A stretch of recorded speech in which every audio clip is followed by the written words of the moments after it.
Throw your old tights in the trash. You'll never have to clean it again. I'll show you how simple this trick is and how much you need it. Grab your bin and check if the trash bag fits properly. In general, bags don't stay in place after throwing in the trash.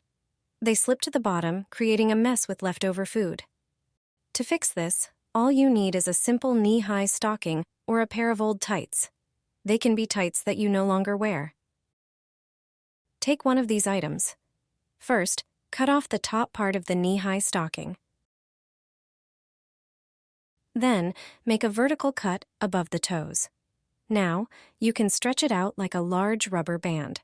Now, take your bin and the trash bag. Place the bag in the bin. Around the opening of the bag, put the stocking. This way, you'll keep the bag in place. This trick prevents the trash bag from slipping. Taking out the trash has never been so easy, thanks to a simple pair of knee-high stockings.